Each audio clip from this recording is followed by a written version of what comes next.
والمرسلين أصحابه أجمعين أما بعد.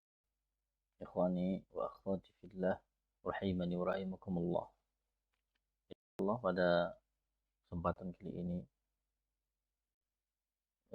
saya akan sedikit berbagi tentang apa itu bahasa Arab.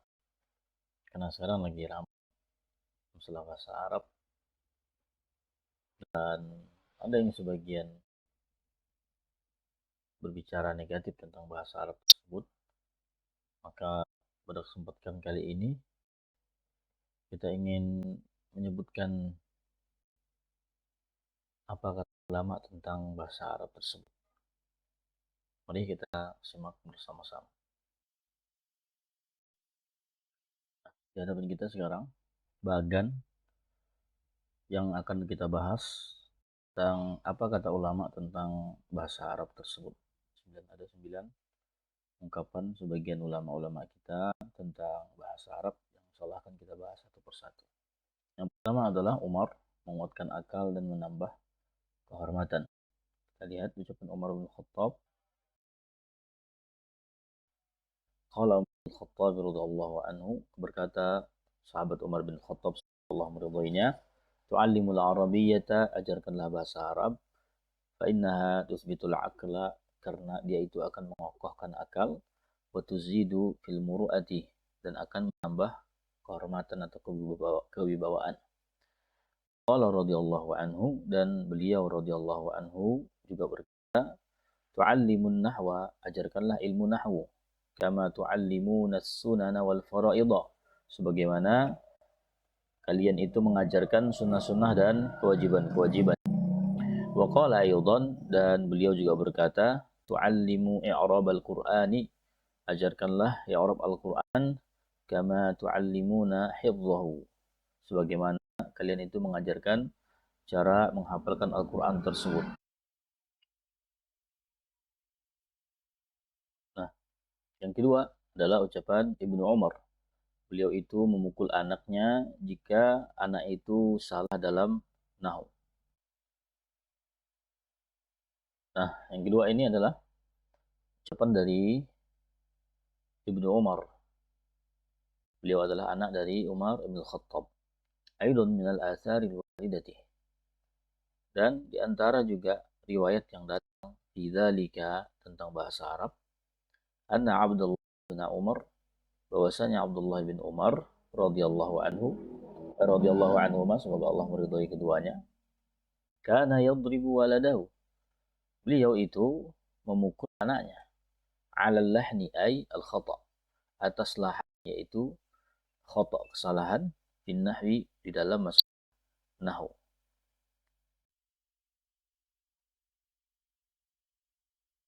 Sekarang yang tiga adalah jadi dari Mujahid, seorang ulama tabi'in, Mujahid bin Jabr. Tidak halal bagi orang yang berbicara tentang Al-Quran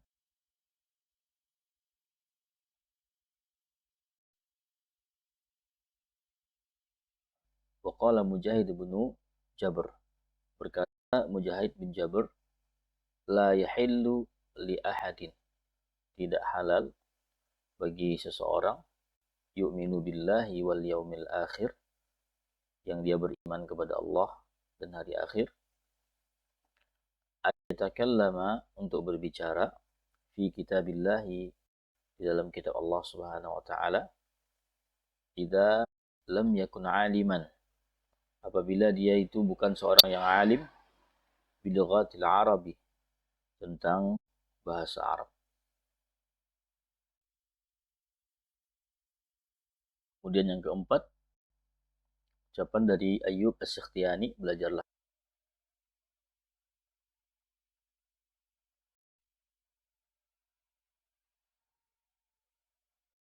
Qala Ayyub As-Sikhtiyani, berkatalah Ayyub As-Sikhtiyani rahimahullah, semoga Allah meridainya, ta'allamun nahwa, pelajarilah ilmu nahwu, fa innahu jamalun lil wadi', karena nahwu adalah keindahan, hiasan bagi orang yang wadi'.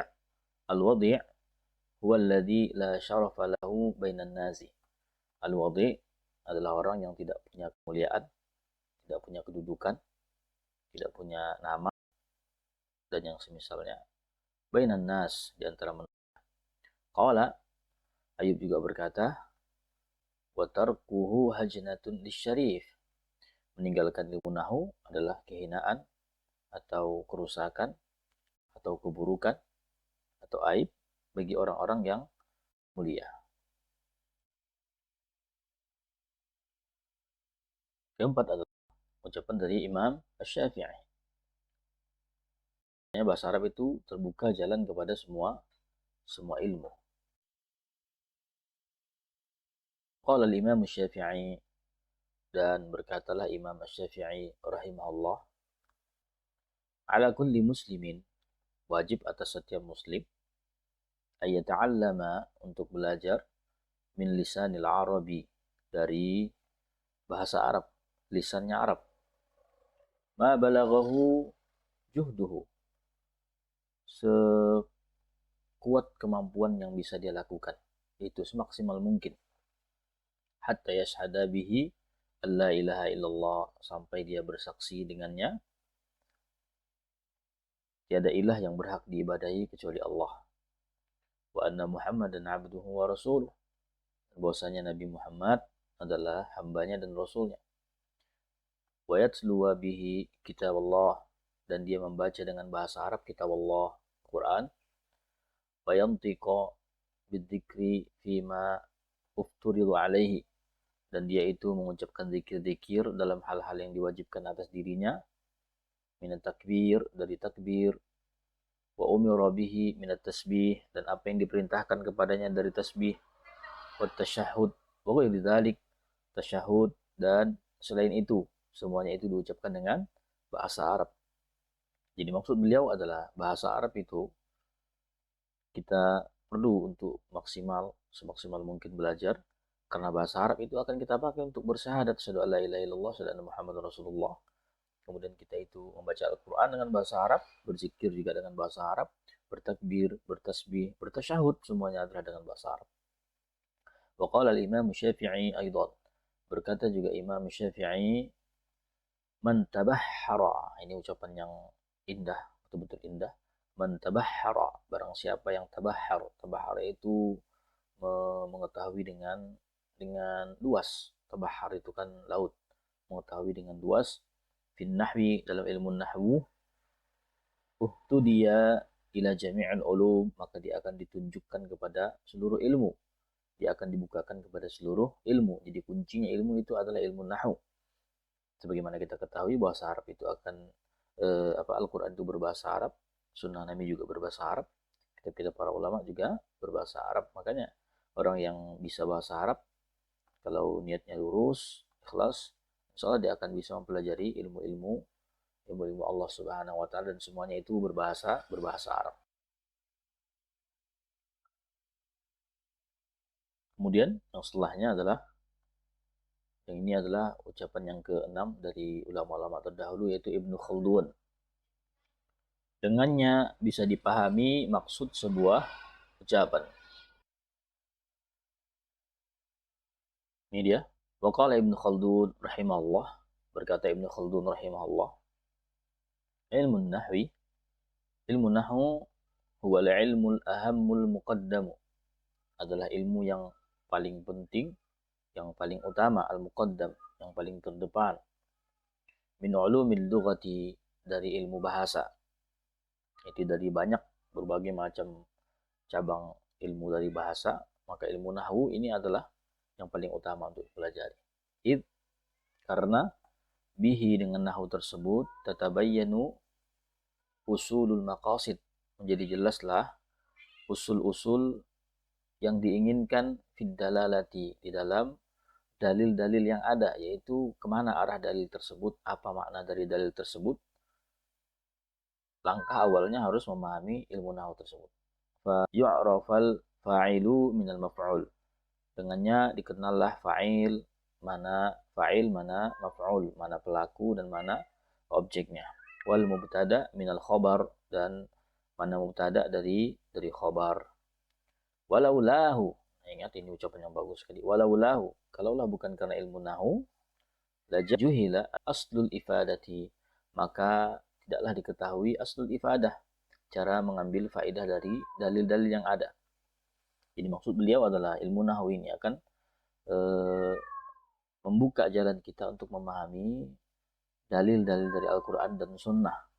Karena untuk memahaminya harus tahu dalalahnya, itu kemana arah dari dalil yang diinginkan dalam ucapan Al-Quran ataupun Sunnah, dan itu diperlukan ilmu nahu untuk memahaminya. Kemudian yang ketujuh adalah ucapan Imam Malik. Aku ikat orang yang menafsirkan Al-Quran tapi tidak tahu bahasa Arab.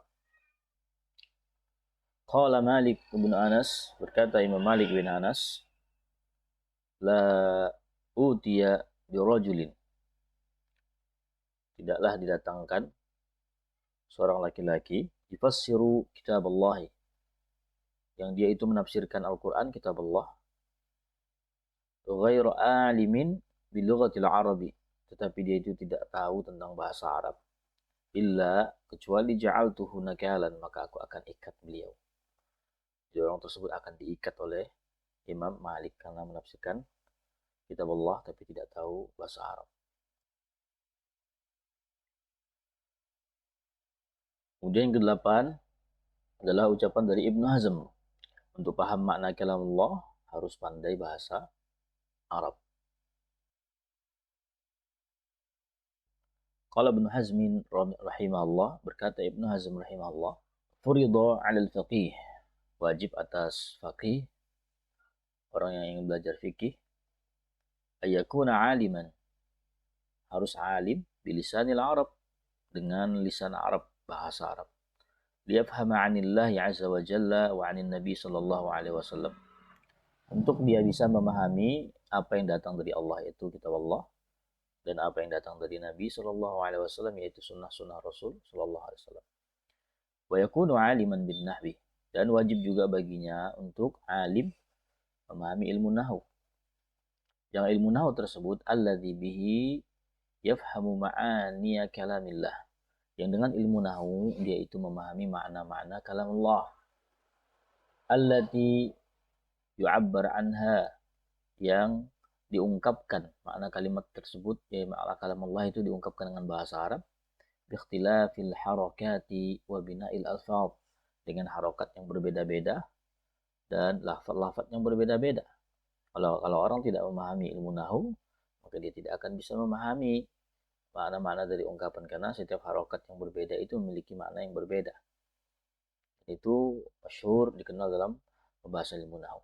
Qala, beliau juga berkata, faman jahilal lughata, barang siapa yang jahil terhadap bahasa Arab, wa jahilan nahwa, dan dia jahil terhadap ilmu nahwu, tidak paham, falam ya'rifil lisan alladhi bihi khataban Allah, maka dia itu tidak paham sama sekali tentang bahasa yang Allah pakai untuk khatabana, untuk menghitab kita, mengajak kita berbicara, wa nabiyuna sallallahu alaihi wasallam, dan bahasa yang dipakai oleh Nabi Muhammad sallallahu alaihi wasallam dalam hadis-hadisnya.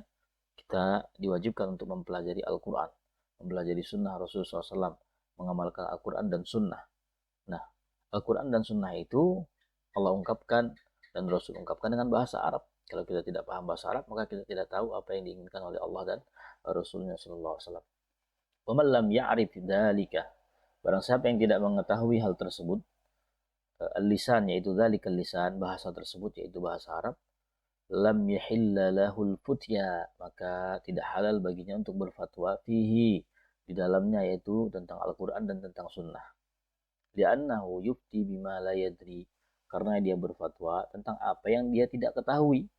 Waqad nahahu Allahu ta'ala an dzalika, karena Allah Subhanahu wa taala telah melarang hal tersebut. Jadi Allah melarang untuk berfatwa tentang agama bagi orang-orang yang tidak paham bahasa Arab. Maka ini sungguh kemuliaan yang besar tentang bahasa Arab tersebut. Bagaimana kita bisa mencibir bahasa Arab, padahal sangat tinggi kedudukan dari bahasa Arab tersebut. Makanya sebagian ulama kita mengatakan alasan yang paling kuat sebenarnya kita belajar bahasa Arab gampang jawabannya. Jawabannya adalah kenapa kamu itu belajar bahasa Arab? Jawab saja karena aku seorang muslim. Nah, itu jawaban singkat. Karena aku seorang muslim. Jadi seorang muslim itu belajar bahasa Arab. Kalau dia muslim, dia belajar bahasa Arab. Karena Al-Quran berbahasa Arab, sunnah Nabi berbahasa Arab, karya-karya ulama berbahasa Arab. Allah mengajak kita berbicara, Rasul mengajak kita berbicara dengan bahasa Arab. Kalau kita tidak tahu bahasa Arab, maka apakah benar kita muslim? Nah, jadi jawaban yang paling gampang adalah saya muslim, makanya saya belajar bahasa Arab. Kemudian beliau menyebutkan dalilnya. Biqaulihi ta'ala, dengan dalil Allah Subhanahu wa taala, wala taqfu ma laisa laka bihi ilmun, janganlah pernah mengikuti apa yang engkau tidak punya ilmu tentangnya. Innas sam'a, sesungguhnya pendengaran, wal basara, penglihatan, wal fuada, dan hati, kullu ulaika kana anhu mas'ula, mereka semua itu akan ditanya oleh Allah Subhanahu wa taala. Jadi kita tidak boleh berkata, berucap, berfatwa dalam agama kalau tidak memiliki ilmu, karena semuanya akan dimintai pertanggungjawaban oleh Allah Subhanahu wa taala, yakni la tattabi' ma laisa laka bihi ilmun, jangan ikuti apa yang engkau tidak punya ilmu tentangnya, la tatalaffaz bi syai'in la ta'lamuhu, dan jangan pernah ucapkan sesuatu yang engkau tidak mengetahuinya.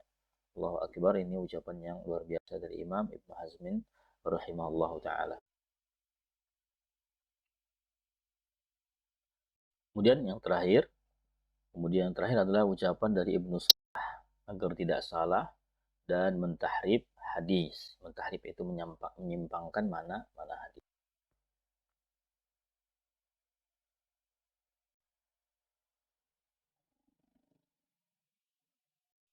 Ini dia ucapan yang terakhir, yaitu ucapan Ibnu Salah. Ini adalah ahli hadis.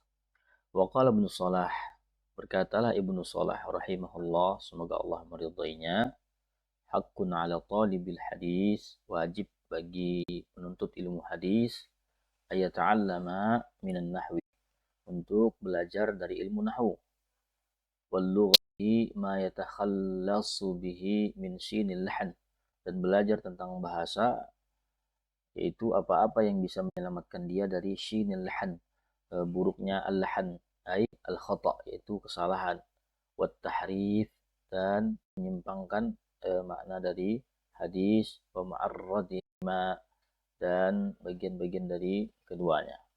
Jadi Ibnu Salah mengatakan orang yang belajar ilmu hadis maka dia harus mempelajari ilmu nahwu dan bahasa Arab agar dia bisa selamat dari lahan, kesalahan dalam hadis, atau menyimpangkan makna dari hadis.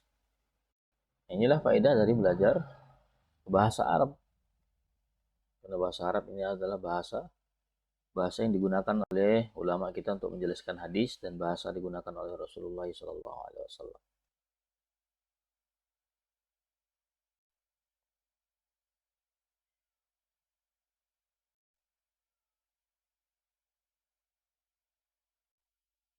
Nah, itu tadi ucapan-ucapan dari ulama-ulama kita, ulama-ulama yang kita hormati dan kita kenal bersama, bagaimana pujian-pujian mereka, penilaian-penilaian positif mereka tentang bahasa Arab tersebut. Bahasa Arab itu akan menjaga lisan kita, menambah akal kita, menambah kehormatan di bawah kita, dan bahasa Arab juga membantu kita untuk memahami Al-Quran dan hadis-hadis Nabi agar kita tidak salah dalam hal tersebut. Bahasa Arab adalah bahasa Islam. Allah pilih bahasa Arab sebagai bahasa Al-Quran, dan Rasul SAW berbahasa Arab, para sahabat dan para ulama semuanya itu berbahasa Arab. Begitu juga pelajarilah bahasa Arab, terutama dalam hal-hal yang kita pakai sehari-hari, yaitu doa-doa, zikir-zikir dalam sholat, setelah sholat, dan zikir-zikir yang lain yang senantiasa kita ucapkan setiap hari. Maka di situ kita perlu untuk belajar bahasa Arab. Sehingga kesimpulannya, bagi seorang muslim, maka mereka itu harus sungguh-sungguh meninggikan bahasa Arab, karena bahasa Arab ini adalah bahasa Al-Quran. Adapun orang-orang yang mencibir bahasa Arab, maka kita takut, kita khawatir itu bagian dari kemunafikan. Kenapa? Karena di antara ciri orang munafik adalah mereka itu memusuhi apa yang dicintai oleh Allah dan Rasulnya. Itu kalau bisa kita ibaratkan dulu di zaman Rasul Shallallahu Alaihi Wasallam, beliau itu hidup dengan orang-orang munafik, yaitu dedengkotnya atau pimpinannya adalah Abdullah bin Ubay bin Salul. Maka orang-orang munafik akan mencintai Abdullah bin Ubay bin Salul, padahal Rasul itu membenci orang-orang munafik. Jadi ketika seseorang itu membenci apa yang dicintai oleh Rasul atau mencintai apa yang dibenci oleh Rasul, maka itu diantara ciri munafikan. Bahasa Arab tentu bahasa yang diagungkan dalam agama kita. Maka kalau kita betul-betul mukmin, betul-betul muslim, kita harus mencintai bahasa Arab. Dan terakhir kita tutup dengan ucapan ulama, man yuhibbullah, man ahabballah, barang siapa yang cinta kepada Allah, Islam, maka dia akan cinta kepada Islam. Waman ahabbal Islam, barang siapa yang cinta kepada Islam, ahabba Rasulullah sallallahu alaihi wasallam, maka dia pasti cinta kepada Rasulullah. Waman ahabba Rasulullah sallallahu alaihi wasallam, barang siapa yang cinta kepada Rasulullah, ahabba lughatal Arab, maka dia pasti mencintai bahasa Arab. Jadi itulah diantara segmen-segmen penting yang harus kita pahami tentang bahasa Arab ini. Mudah-mudahan ini bisa menjadi ilmu yang bermanfaat bagi kita semua. Sallallahu alaihi Muhammadin wa ala alihi wasallam. Assalamualaikum warahmatullahi wabarakatuh.